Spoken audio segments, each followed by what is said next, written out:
Cider supports the use of various prompts to improve the quality of responses.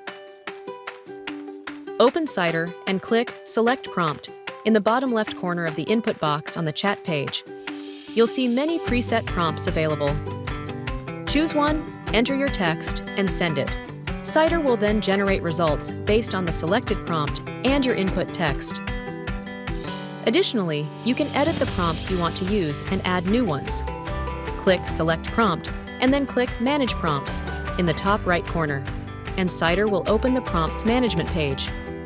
Here, you can add hidden prompts to the menu or hide the ones you don't need. After clicking New Prompt in the top right corner, you can customize a prompt in the pop-up window. Once you've finished editing and saved it, you can start using this prompt